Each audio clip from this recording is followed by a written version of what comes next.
Il y a un peu plus de 2 ans de cela, peut-être 2 ans et demi, la chaîne RMC avait diffusé un reportage sur l'évangile de Barnabé. Le but de ce reportage, qui était monté avec beaucoup d'effets spéciaux et de sons et de musique pour créer du suspense, etc., était en quelque sorte de suggérer, tout au début au moins, que ce reportage, que cet évangile était vrai et qu'il remettait en question toute la foi chrétienne. Finalement, à la fin du reportage, les auteurs arrivaient quand même à la conclusion que cet évangile était faux, mais ils encourageaient au syncrétisme. Alors, j'avais trouvé ce reportage assez caricatural et surtout, j'avais remarqué qu'il y avait plusieurs affirmations qui étaient historiquement fausses. J'avais alors dans la foulée fait une petite vidéo YouTube pour expliquer ces erreurs historiques. Et celle-ci est toujours disponible sur ma chaîne. Suite à cette vidéo, quelques mois plus tard, un apologète musulman est intervenu à son tour pour faire une correction de ma correction. Cet apologète musulman s'appelait à l'époque Oasis de citation. Il a ensuite changé de nom, il s'est appelé le sultan insultant, et puis à nouveau, maintenant je crois que sa chaîne s'appelle Oumavox. Mais peu importe. Toujours est-il donc qu'il a fait une vidéo, cette fois-ci je crois presque d'1 heure, de réponse à ma petite vidéo de 15 minutes où il pointait les erreurs, ou au moins les erreurs qu'il pensait avoir vues dans ma vidéo. Lorsque sa vidéo a été publiée, j'étais à Jérusalem et je n'avais pas eu l'occasion de la voir. J'ai seulement eu l'occasion de la regarder à mon retour.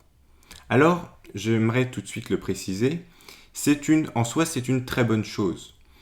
Le but de ma chaîne est de partager mes recherches, partager mes connaissances, mais je ne prétends bien sûr pas à l'infaillibilité. Si je me trompe, je veux tout à fait être corrigé. Et ceux qui suivent ma chaîne depuis un certain temps savent que cela m'est déjà arrivé dans le passé, soit de m'en rendre compte par moi-même de mes erreurs, et dans ce cas-là tout de suite de publier une vidéo de correction, soit d'autres personnes m'ont déjà indiqué des erreurs dans telle ou telle vidéo, et après avoir vérifié ce qu'elles me disaient, il s'est avéré qu'elles avaient raison, et j'ai donc corrigé, souvent dans une vidéo suivante, l'erreur que j'ai commise. Donc en soi, le fait de me corriger ne me pose aucun problème. Je dirais que c'est même au contraire le fondement de la recherche. C'est ce qui permet de progresser. Seulement, après avoir pris connaissance de sa vidéo, je pense que les erreurs qu'Oasis de citation me reprochait ne sont pas justes et que c'est en réalité lui qui se trompe. Suite à cela, j'avais donc dans une courte vidéo promis une réponse ou plutôt même une série de réponses aux erreurs qu'il soulève.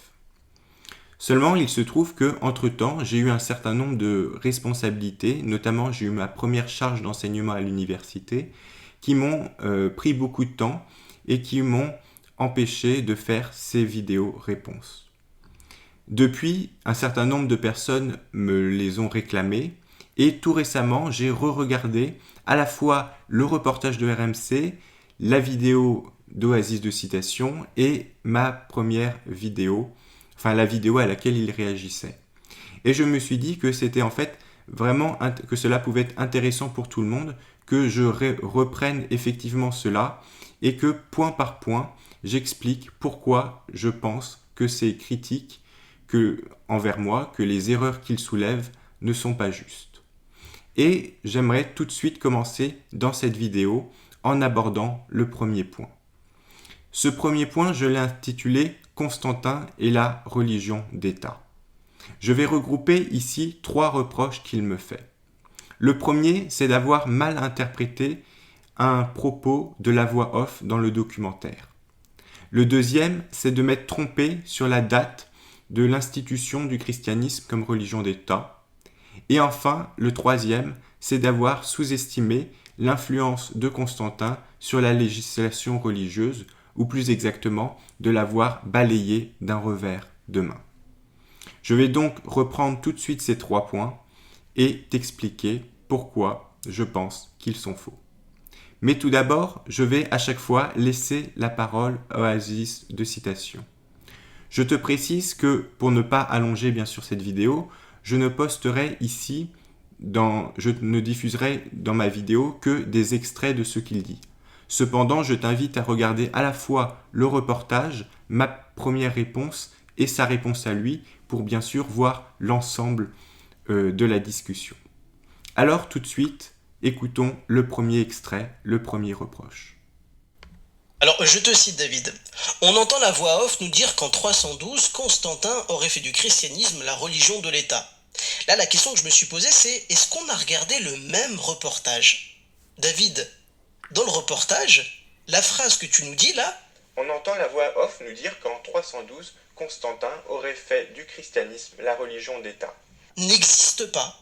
Voici exactement mot pour mot ce qu'a dit la voix off. Écoutez. En 312 après Jésus-Christ, l'empereur romain Constantin déclare que la religion chrétienne sera la religion de tout l'Empire. Donc la différence est de taille.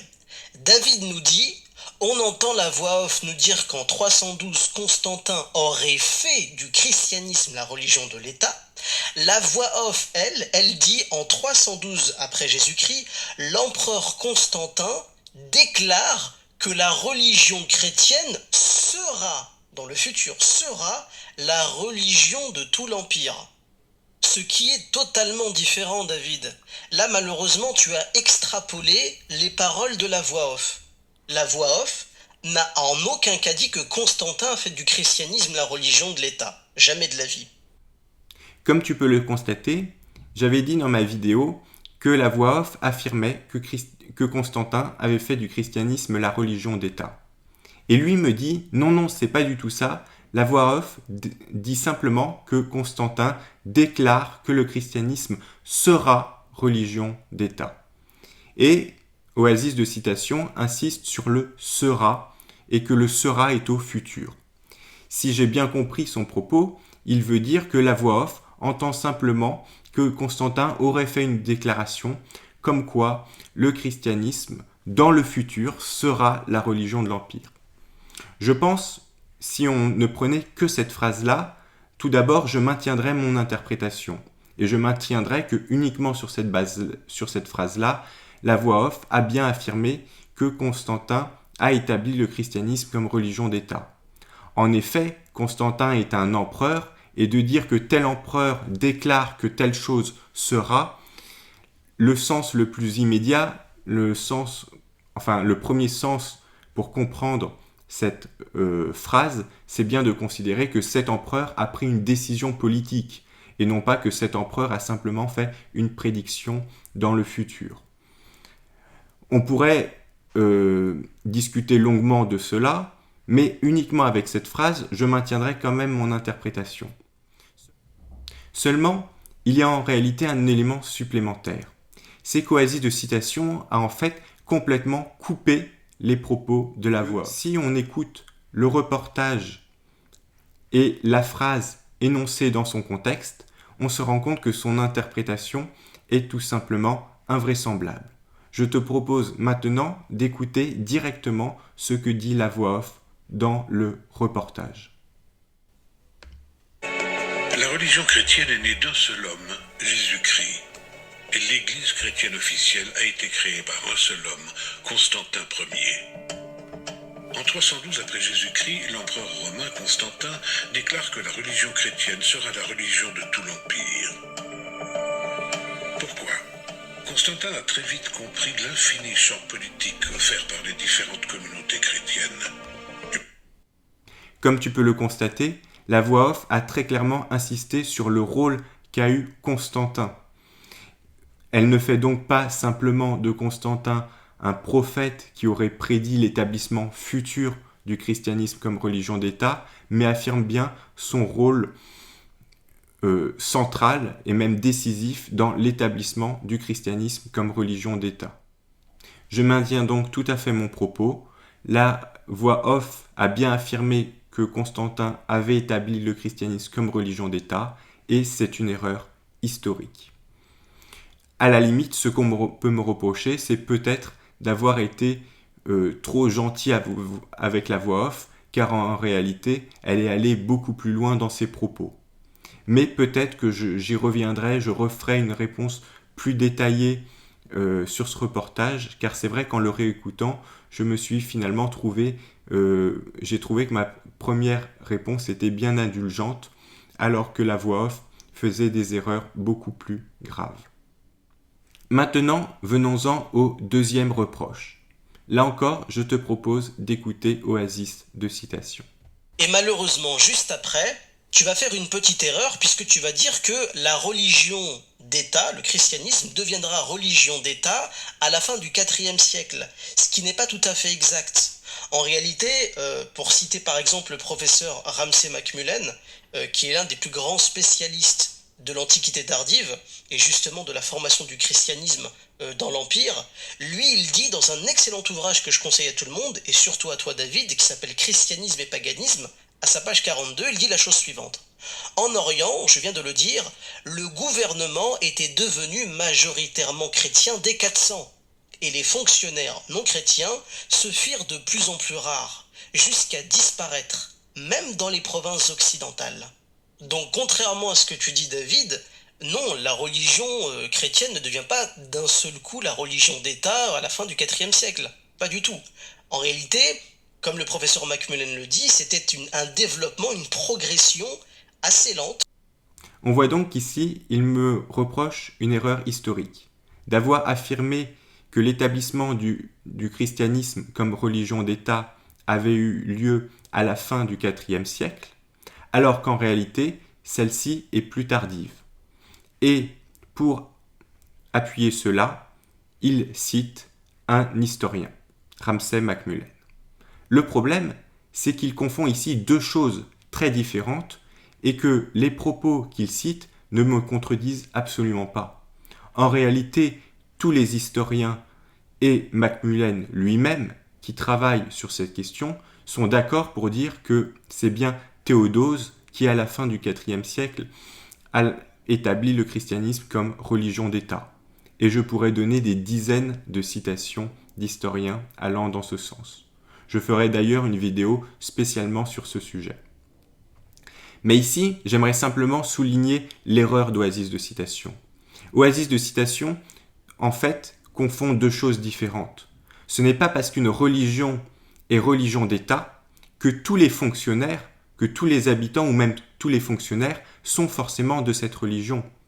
Ce que dit l'historien qu'il cite, c'est qu'il y avait encore à la fin du IVe siècle, au début du Ve siècle, on peut même dire après, des fonctionnaires qui n'étaient pas chrétiens. Mais cela ne veut absolument pas dire que le christianisme n'était pas religion d'État. Ce sont deux choses différentes. Et d'ailleurs, l'erreur d'Oasis de citation est d'autant plus étonnante que l'islam et l'histoire de l'islam montrent très clairement cette distinction. Dès les origines, l'islam est religion d'État. Et pourtant, cela n'empêche pas les califes d'avoir tout au long de l'histoire des fonctionnaires et même parfois des hauts fonctionnaires qui ne sont pas musulmans. On peut très bien dans un pays avoir une religion d'État et avoir des hauts fonctionnaires qui ne sont pas de cette religion d'État. Encore aujourd'hui, dans la plupart des pays qui ont une religion d'État, on a souvent un ministre, par exemple, qui est membre d'une minorité religieuse. Pour terminer sur ce point, on peut donc dire que le fait d'affirmer qu'il y avait encore des fonctionnaires païens à la fin du IVe ou au début du Ve siècle ne contredit absolument pas le fait que Théodose avait bel et bien établi le christianisme comme religion d'État. Abordons maintenant le troisième et dernier point. Là encore, je vais laisser la parole à Oasis de citation. Et toi David, malheureusement dans ta vidéo, d'un revers de la main, tu dégages Constantin, genre le mec il a servi à rien, il a eu selon toi quasiment aucun impact sur la destinée du christianisme. Ce qui est faux. Par exemple, ce qu'on doit à Constantin, et qui est énormissime. En 313, l'édit de Milan, ou la lettre de Milan, Constantin, il reconnaîtra officiellement la religion chrétienne dans son empire. C'est-à-dire que ça va être le premier empereur à donner véritablement du crédit, une respectabilité au christianisme, alors qu'auparavant il n'y avait que des persécutions contre les chrétiens. Ici, Oasis de citation me reproche de balayer d'un revers de main toute la législation religieuse de Constantin. Mais écoute ce que je dis tout au... Constantin lui-même, une fois seul empereur, n'a jamais fait du christianisme la religion d'État. Et je vous renvoie à l'article que je viens d'écrire sur mon blog, La législation religieuse de Constantin. Comme tu peux le constater par cet extrait, Oasis de citation est en réalité de mauvaise foi. Si je n'ai pas parlé dans cette vidéo de la législation religieuse de Constantin, c'est tout simplement parce que je venais de faire une vidéo spécifiquement sur le sujet, et je n'avais donc tout simplement pas envie de me répéter. Mais en revanche, j'invitais les personnes qui regardaient cette vidéo à aussi aller voir la vidéo consacrée à la législation religieuse de Constantin. Et celle-ci est d'ailleurs toujours disponible sur ma chaîne. Et comme tu pourras le constater, je dis exactement ce que Oasis de citation dit dans sa vidéo avec encore plus de détails. Donc, je n'oublie absolument pas l'œuvre législative de Constantin en matière de religion. Simplement, je n'en ai pas parlé dans cette vidéo parce que je venais de faire une vidéo déjà sur ce sujet, mais j'invitais les personnes à aller voir cette vidéo. En conclusion, on peut dire que Oasis de citation m'a reproché ici 3 choses. La première, c'est d'avoir mal interprété les propos de la voix off. La deuxième, c'est de m'être trompé sur la date d'établissement du christianisme comme religion d'État. Et la troisième, c'est de ne pas avoir parlé de l'œuvre de Constantin en matière de législation religieuse. Je pense t'avoir montré dans cette vidéo que ces 3 reproches n'étaient pas justifiés. Premièrement, je pense ne pas avoir mal interprété les propos de la voix off. Au contraire, on a vu que Oasis de citation avait clairement coupé les propos pour essayer de leur faire dire totalement autre chose. Deuxièmement, on voit que Oasis de citation a confondu l'établissement d'une religion d'État avec la christianisation d'une société. Ce n'est pas parce qu'une religion est établie comme religion d'État qu'il ne peut pas y avoir des fonctionnaires d'une autre religion. Enfin, troisièmement, le reproche de ne pas avoir parlé de l'œuvre législatrice de Constantin est injustifié, puisque j'avais fait une vidéo spécifiquement sur ce sujet et que j'invitais les personnes qui regardaient ma vidéo à aussi aller voir cette autre vidéo. Voilà donc pour le premier point. J'ai choisi de commencer par celui-là car c'était en quelque sorte le moins grave. Il pointait simplement des erreurs historiques, mais qui n'avaient pas forcément plus d'importance que cela pour la suite de son discours. Je vais cependant te montrer dans les prochaines vidéos qu'il fait un certain nombre d'erreurs et qui là ont beaucoup plus de conséquences, y compris dans le domaine théologique. Ces erreurs concernent notamment le rôle d'Eusèbe de Césarée dans l'établissement du canon biblique, ou encore la fiabilité du témoignage d'Irénée concernant les évangiles. Je te parlerai donc de tout cela dans de prochaines vidéos.